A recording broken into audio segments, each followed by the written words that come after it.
Dobré ráno, alebo dobrý deň, naši milí diváci, priaznivci týždňa. Som veľmi poctená, že v našom štúdiu môžeme privítať generála Bena Hodgesa, z jedného z najdôležitejších mužov v štruktúrach NATO a zároveň jedného z najznámejších komentátorov a analytikov prebiehajúceho diania na Ukrajine. Otázky, ktoré mu položím, sa budú týkať Ukrajiny, vývoja protiofenzívy v Kursku a očakávania do budúcnosti. Dear General, thank you for joining us here, and well, let's cut straight to the chase so that I don't keep you too long, because I know you're busy. Ukraine has been fighting the fight for its freedom and survival for very long, and the last years have seen the open, full-blown aggression of Russia spill across its borders and threaten to spill across the borders of NATO countries too. And Ukraine has so far defended us all very bravely. In the last months, we've seen a lot of war fatigue, not only on the Ukrainian side, which would be understandable, but also on the side of those countries that do not engage in the direct fighting, which is less understandable perhaps. But then the Ukrainians did something that we who love Ukraine call beautiful, the Kursk counteroffensive. So, am I right to call it a counter-offensive? I'm glad you did, because some people call it an incursion, which is not really the right word. Counter-offensive is the right word, because they are trying to counter the Russian offensive. And what they have done with this counter-offensive in the direction of Kursk is to change the whole momentum of this war. They've changed the narrative of this war, that somehow Russia cannot be defeated. Obviously, they can. Yeah, as you pointed rightly, it's not only a military move, it's also a diplomatic move in a way that it changes the narrative, it changes the positions and perhaps the balance of power. And does it inspire the Western countries to help more?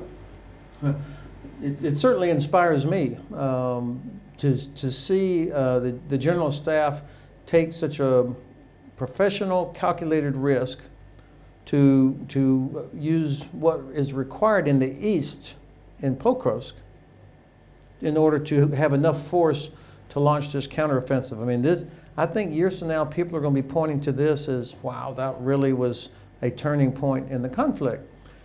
They have now not only changed momentum and the narrative, they also have cleared out an area where the Russians in the past were able to attack Ukraine. Now they have cleared that out. They also have presented a dilemma for the Kremlin. The Kremlin has to decide, do we let this Ukrainian bridgehead stay and keep focused on Pokrovsk, or do we have to move forces to deal with this? This is a real problem. Pokrovsk, sometimes people call it a strategically important. It's not a strategically important city. It's another Ukrainian village. Or city. Avdiivka. 6 months ago, February, people, when the Russians finally captured Avdiivka, people were going, oh no, Avdiivka has fallen, as if this was Stalingrad or something. It is only 50 kilometers from Avdiivka to Pokrovsk. In 6 months, the Russians have only moved 50 kilometers. And so I think that the General Staff realizes that what they have is enough to prevent Russia from overwhelming and exploiting this. The Russians don't have the capability. They can only keep grinding. So I think this was a good move by the Ukrainian General Staff. I hope that it changes people's thinking about the outcome of this war. And I hope that my government will change this terrible policy of restricting Ukrainians from using weapons inside of Russia.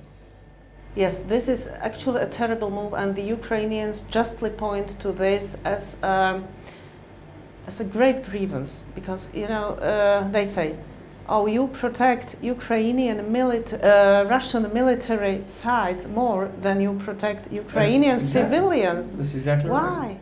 It is this policy of the United States and UK and Germany protects Russian bombers more than it does Ukrainian civilians. Yes.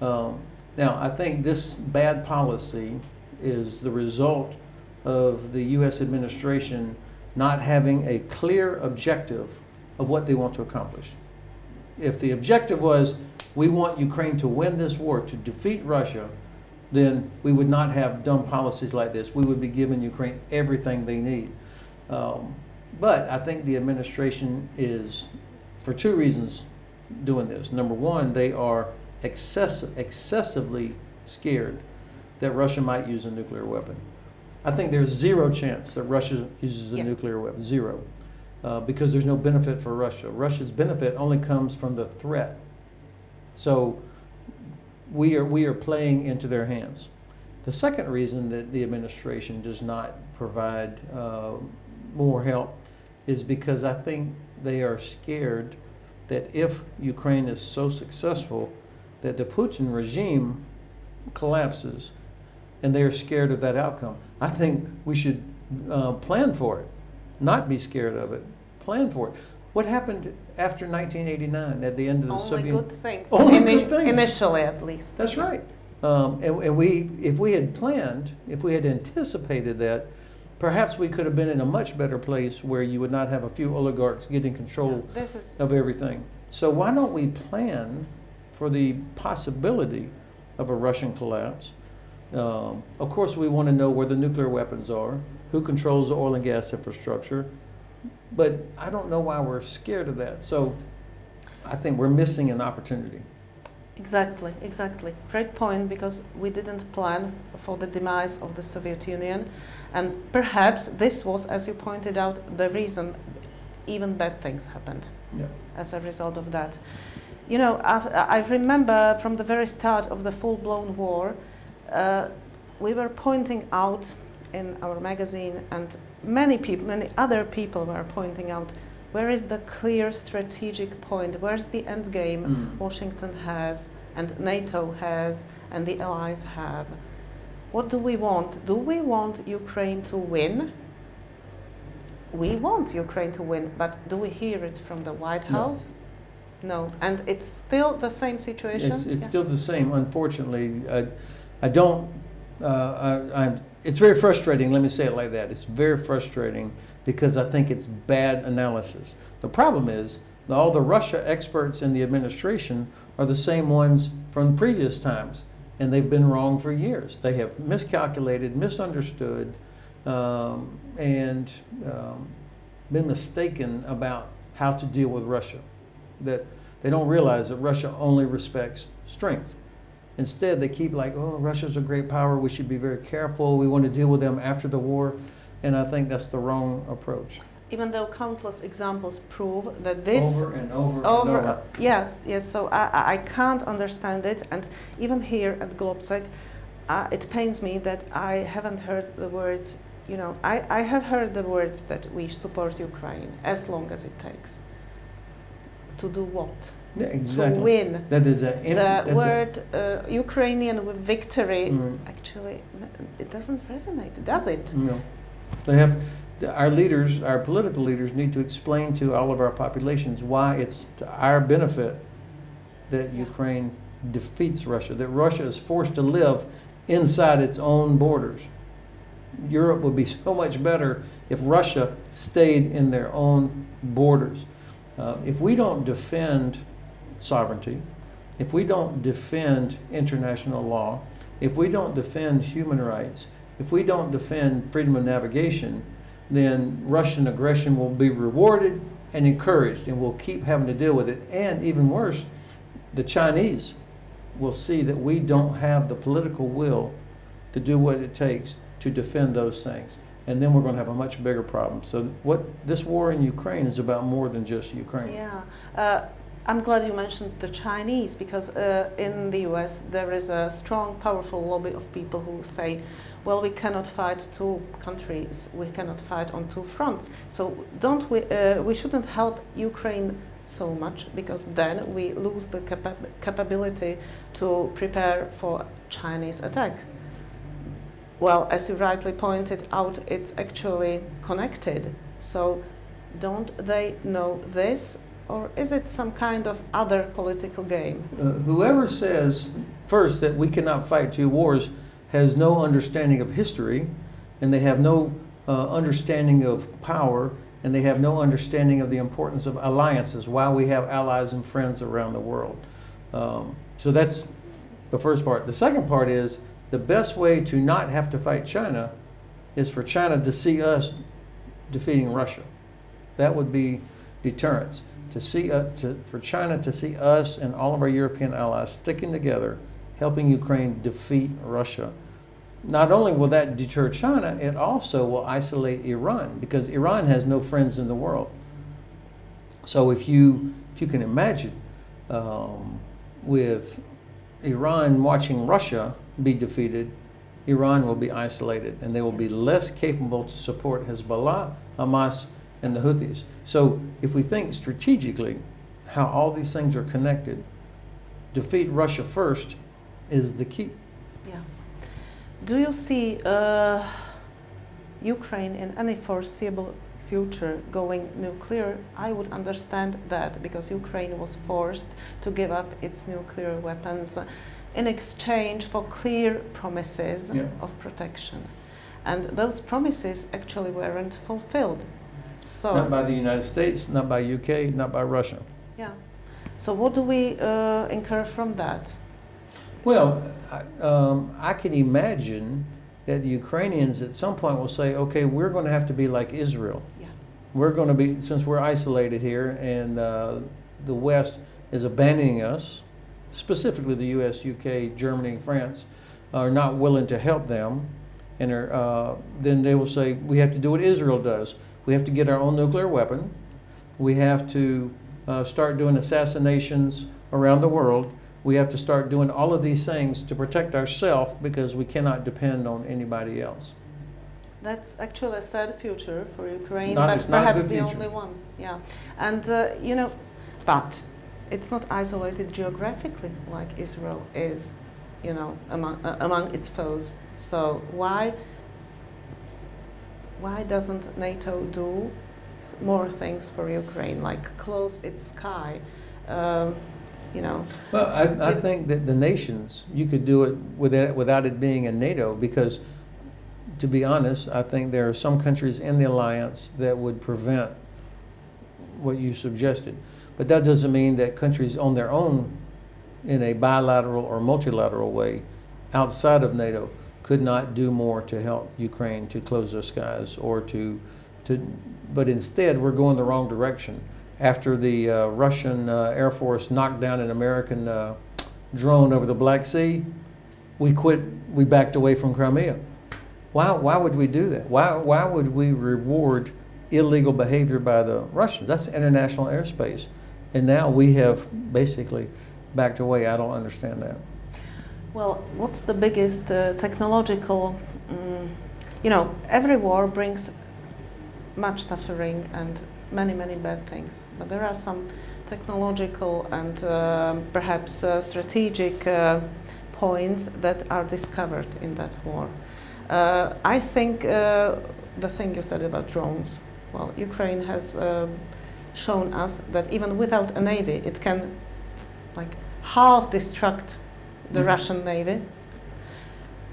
So is this the biggest technology thing we've learned here? The drones, the naval drones, or are there any other things? I don't know that that's the biggest, but certainly it's one of the most important, that the Ukrainians have changed the character of naval warfare, at least in a sea, Black Sea, Baltic Sea. So I think what they have done with a combination of drones, both on the water and in the air, anti-ship missiles fired from the shore, sabotage, special forces, they have defeated the Black Sea Fleet, and now the Black Sea Fleet is pulling away from Crimea. So that's impressive what they've done there. They also, of course, have demonstrated a very strong capability to adapt new technologies very quick, much faster than the normal standard procedures. But we also still see you have to have tens of thousands of rounds of artillery ammunition and rockets. You still need quality women and men in uniform. You still need logistics. You still need medical care. And we also have seen the importance of air and missile defense. We should have our eyes open that if Russia has made the terrible decision, if Ukraine fails, and if Ukraine fails, it'll be because we fail. If Ukraine fails, Russia will absorb thousands of Ukrainian soldiers that'll be forced into the Russian army. There'll be millions more Ukrainian refugees coming into Slovakia, Czech Republic, Poland, Romania, Germany. And then, after 2 or 3 years, the Russians will have repaired all the damage, and they will come to NATO. They've already said that. And if they've made that terrible decision to attack Lithuania, for example, then they will have also made the terrible decision to launch missile attacks against our seaports, airports, all of our infrastructure. I'm not sure we're prepared for that. This is actually tragic because we've had time to prepare, I think, ample time and ample lessons. Now, what do you think is the position of Ukraine now regarding Kursk? If any kind of negotiations were to take place, because Putin doesn't seem so eager to go and negotiate right now as he was before.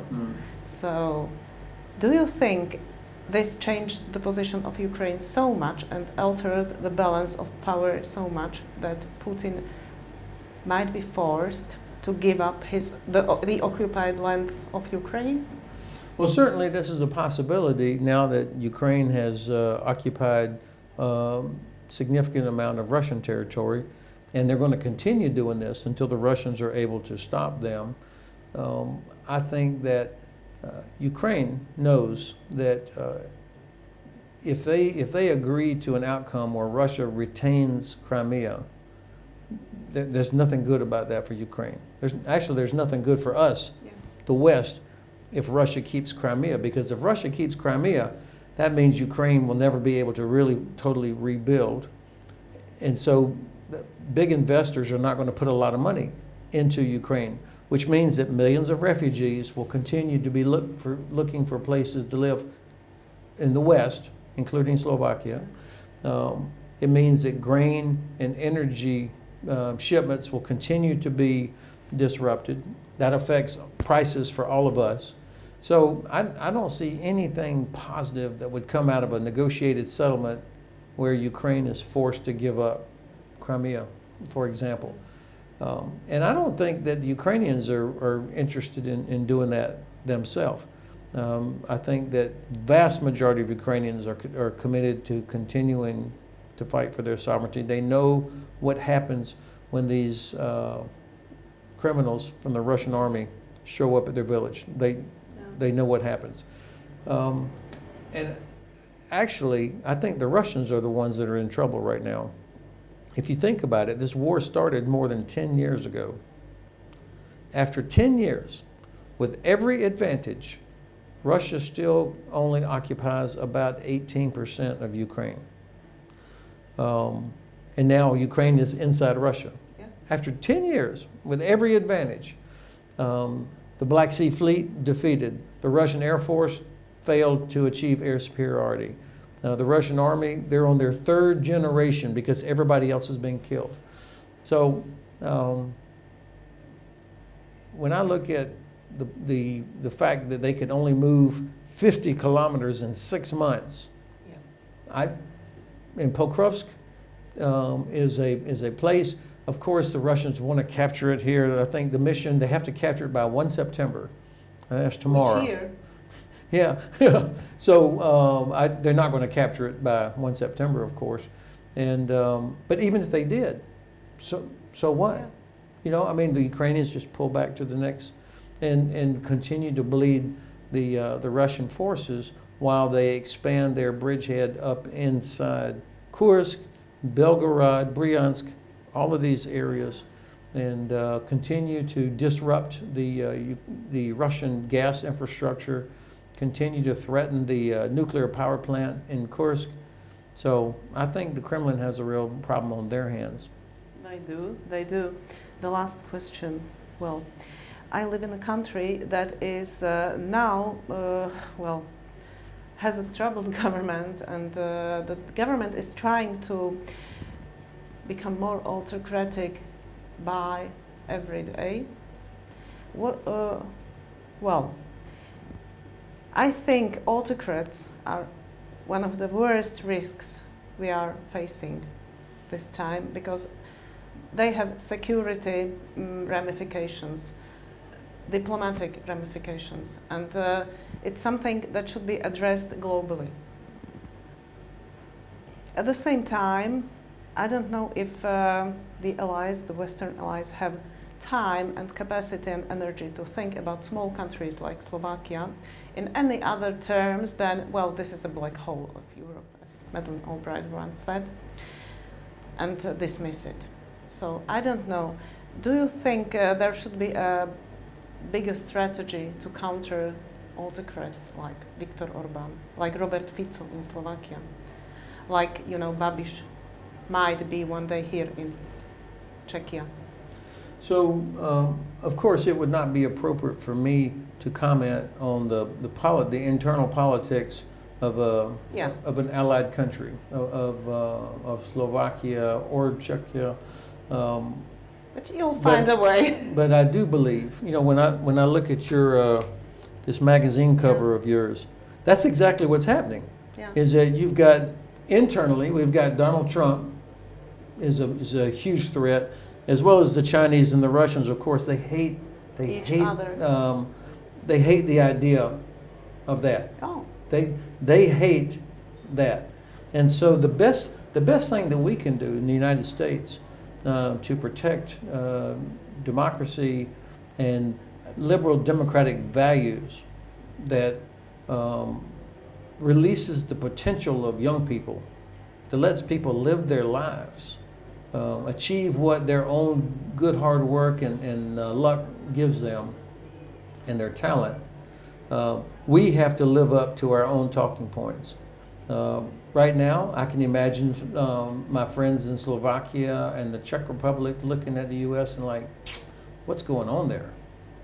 So we have to, again, be the better example of, not perfect. America has never been perfect. Everybody knows we've never been perfect. But the ideals were perfect.